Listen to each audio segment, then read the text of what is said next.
Berkeley 49. It's just a specific white male, 5'10", 6 foot, white shirt, blue hat. We'll try this now.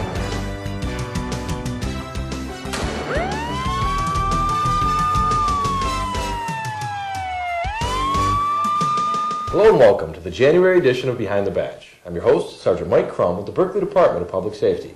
This month we are on location at Farina's, right here on Coolidge in the city of Berkeley.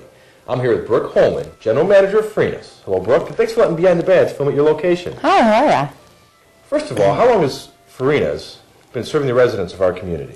Long time. We've been here a little over 25 years. 1985 is when we opened. It was originally owned and operated by Leonard Farina and his family, and he sold to our family, the Korver family, about 4.5 years ago. So, okay. Very long time. Very good. Yeah. For those who have not been to Farina's, what can you tell us about your facility? Sure.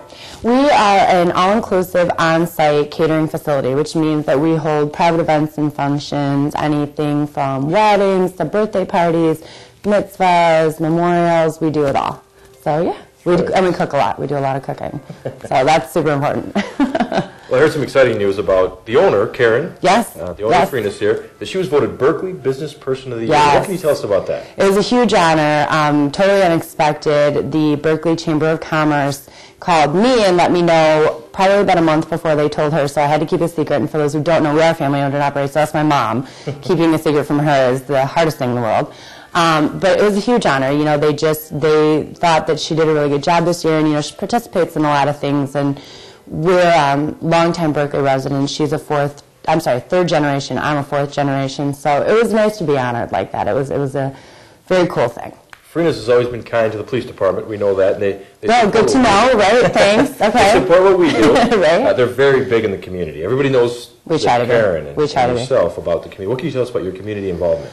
You know, we really feel like it's important. Berkeley is a small community, and I think we're very tight-knit, and everybody knows their neighbors, and you see the same people over and over again. So I think it's really important to not only be a good neighbor, but also to give back to the people that come to us and have their events here with us and support our business and let us continue to grow.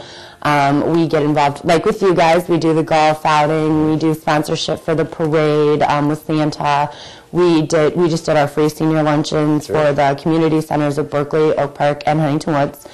And then just various other programs throughout the years. You know, it's hard to say no. So when people come through the front door, we do as much as we can to help out. Well, Brooke, thank you so much for letting Behind the Badge film at your location. Yeah, thanks. Would you do us the honor of introducing our show? I think I can handle that. All right, let's get the January edition of Behind the Badge started with Officer Hatfield and a new edition of Kids Rule.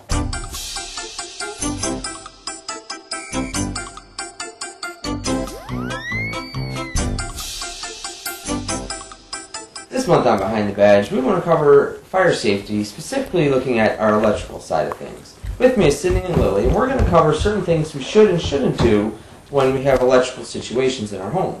First, we want you to watch a video from NFPA, Dan Doofus, who's going to show us some things that we shouldn't do.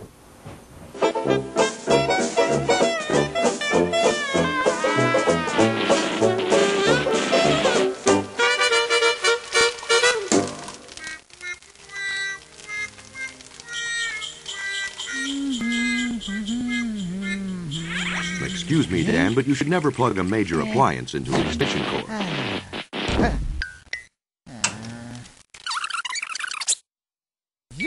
Good job, Dan.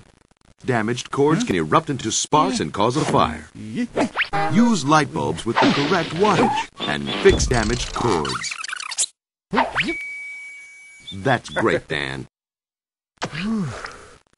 Never place anything that can burn over a lamp. Good job, Dan. Now, stay safe. Life isn't a cartoon. There are thousands of electrical fires each year. Don't be a doofus. Learn more about preventing fires at nfpa.org. Lily, I think it's cold in here. I think I'll plug in. No, Sonny, remember what Dan Doofus said. Don't plug too much stuff in the extension cord. I think I'm going to use this lamp to build a tent. No, Sonny, remember what Dan Doofus said. Don't put stuff over a lamp. I wonder what else I shouldn't do with electricity. Let your parent plug stuff in and don't plug stuff in for safety as a parent. Lily, I think I'll change this light bulb myself. No spin. Only the parent sees a light bulb. They can be happy. Well, I think I'll plug in my radio. No spinning. Never touch a party if you handle that. We hope you learned some valuable tips watching this episode. We hope that you stay fire safe this season. Bye! I hope you enjoyed another excellent segment of Kids Rule. A special thanks to Sydney and Lily for being our guests on this month's show. For more information on safety, you can check out the National Fire Protection Association's website at nfpa.org. Many of us receive power tools for the holidays. With us next is Officer Smith to remind us of the dangers of power tools and how to safely operate them without a trip to the local hospital. Hi, I'm Officer Smith from the Berkeley Public Safety Department, and Happy New Year to everybody out there. And for those that receive power tools for Christmas, we have some safety tips that are common knowledge, common sense things that you should do, but a lot of us forget at times and we get caught when we forget. And the first thing and foremost should be to read the instructions that for the power tool that you received. And after you read the instructions, to use the tool as it's designed for and as it is intended to be used, and not to use it as a shortcut for something else. And an important thing with your power tools is to always wear eye protection, eye goggles, safety glasses that fit, but especially the ones that wrap around your eyes and kind of seal your eyes from any outside contamination. Another good protection to wear is ear protection, especially if it's a cutting type tool, that the loud, high-pitched sounds can damage your hearing, especially if you're using the cutting tool for a long period of time. And a good clue is not to use your power tools when you're tired, and because when you're tired, you start looking for shortcuts and make mistakes as you're working with your power tools. An important idea to remember also is to use the tools at the proper height that they were designed for. In other words, don't put a table saw on the floor and bend over and try to operate the saw on the floor. And do not overreach if you're on a ladder and as you're just about finished with your project to just reach instead of getting down and moving the ladder, because that's where a lot of falls occur, is just that last inch or so that I can stretch and make it. Another important thing is while you're working with power tools is not to wear loose-fitting clothes that would be near the moving parts of the power tool. And kind of lastly is do not reach your hand into the hazardous area of the power tool, be it a lawnmower, snowblower, a chipper, even drills or saws, that you want to keep your hands away from any moving parts, any hazardous parts. And again, Happy New Year. We hope that this next year that you'll be able to use your power tools safely and wisely. Thank you. Thank you, Officer Smith, for those excellent safety tips. You know, with the temperature outside dropping, those of us with fireplaces are tempted to fire them up. As with any fire, safety must be paramount. Officer Kobernick will now join us to discuss how to safely enjoy our fireplaces.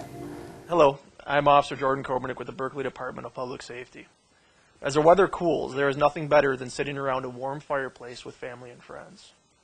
More than 1/3 of Americans use fireplaces, wood stoves, and other fuel-fired appliances as primary heat sources in their homes. Unfortunately, many people are unaware of the risks when heating with wood and solid fuels. Heating fires account for 36% of residential home fires in rural areas every year.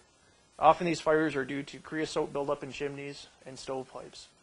All home heating systems require regular maintenance to function safely and efficiently. The United States Fire Administration, USFA, encourages you to practice the following fire safety tips to keep those home fires safely burning. Remember, fire safety is your personal responsibility. Fire stops with you. Keep fireplaces and wood stoves clean. Have your chimney or wood stove inspected and cleaned annually by a certified chimney specialist. Clear the area around the hearth of debris, decorations, and flammable materials. Leave glass doors open while burning a fire. Leaving the doors open ensures that the fire receives enough air to ensure a complete combustion and keeps creosote from building up in the chimney. Close glass doors when the fire is out to keep the air from the chimney opening from getting into the room. Most glass fireplace doors have a metal mesh screen which should be closed when the glass doors are open. The mesh screen helps to keep embers from getting out of the fireplace. Always use a metal mesh screen with fireplaces that do not have a glass fireplace door. Install stovepipe thermometers to help monitor flue temperatures. Keep air inlets on wood stoves open and never restrict air supply to fireplaces. Otherwise, you may cause creosote buildup that could lead to a chimney fire. Use fire-resistant materials on walls around wood stoves. Never use flammable liquids to start a fire. Use only seasoned hardwood. Soft, moist wood accelerates creosote buildup. Build small fires that burn completely and produce less smoke. Never burn cardboard boxes, trash, or debris in your fireplace or wood stove. When building a fire, place logs at the rear of the fireplace on an adequate supporting grate. Never leave a fire in a fireplace unattended. Extinguish the fire before going to bed or leaving the house. Soak hot ashes in water and place them in a metal container outside your home. Protect the inside of your home. Install smoke alarms in every level of your home and inside and outside of sleeping areas. Test them monthly and change the batteries at least once per year. Consider installing new lifelong smoke alarms.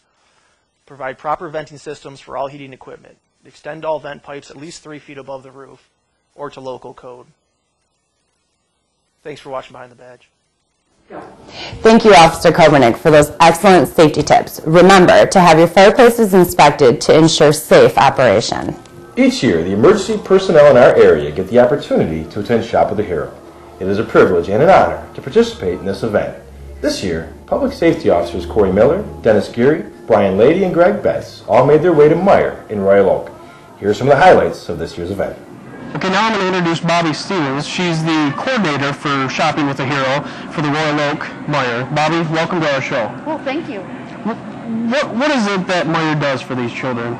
Our Shop with the Hero program is essentially what we do is we provide each child, approximately 30 children, with a $100 gift card, and they get to, along with all the police officers in our local community, to go shopping, get a little bond time with our heroes, which we're all very thankful for. We provide food, and pizza is provided by a lot of our vendors. We have gift bags that we give each child, so each child leaves with a gift bag. And that's about it. Okay. Just a real fun event for all of us. And who are the folks that do all the gift wrapping at the end of the shopping? Those are the volunteers we have from Royal Oak Schools. We also have Meyer team members that are up there.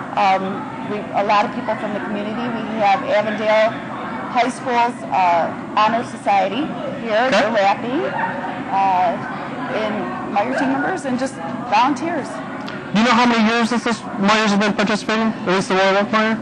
I have been at this store 3 years, and we've done it for the last 3 years. I believe they've done it before that, too. Okay. Myself, with the Berkeley Police Department, have participated for the last 3 years, so okay. I take great personal satisfaction and enjoy all the kids and the hospitality that Meyer provides us. So just like to thank the Meyer Corporation for allowing us the opportunity to be with these kids. Well, thank you, and we're very thankful for everything that you do for us, and that you're here for the children and get that bond time, and it's just a good thing to do this time of year. Good. All right, thank you. All right, thank you. Very good, thank you. Good job. One time. Here at Behind the Badge, we like to give back in many different ways. One of the things that we take pride in taking part in is Shop with a Hero with Meyer, along with other fellow police officers and emergency responders from area community fire departments and ambulance organizations. Today I had the opportunity and privilege to shop with Cameron. Can you say hi, Cameron? Hi. How old are you, Cameron? 6. 6 years old. And did we do some shopping today? High five. How many things did we get? I think so. A whole bunch of things? What was your favorite thing that we got to get today? Pink. Pink? Everything we bought today was pink. From pink Barbies down to a pink Barbie house, down to a pink stroller, everything was pink. And that was a lot of fun. Did you have fun shopping with me? Yes. I had a good time too. Can you say thank you? Thank you. We'll see you later. We're here with Corey today, one of the shoppers that we went around with today, and he got some really cool stuff. Corey, what are you holding on to there? Can you say what they are? Wii remote and a nunchuck. A Wii remote and a nunchuck? What else did you get? What is this thing? Bionicle. Bionicle? Yeah, Bionicle. Is it like Legos? Yeah. Okay, and You were also very nice enough to get a special gift for someone. Who'd you get a gift for? My mom. Your mom? She gonna like it when she opens it up? Yes. All right. Well, I had a great time shopping with you today, Corey. Did you have fun? Yes. Are you happy with what you got? Yes. All right, you want to come back and do it again next year? Yes. All right. Perfect. Thanks. I would like to thank the Meyer Corporation for making Shop with the Hero possible. What an excellent way to make a difference in our community. A special thanks to Farina for letting us film at their location, and to Brooke for being my co-host. Thank you. I hope you enjoyed this month's episode of our show. I'm Sergeant Crum, and I'll see you next time on Behind the Badge. Thanks, Brooke. Thanks for having us.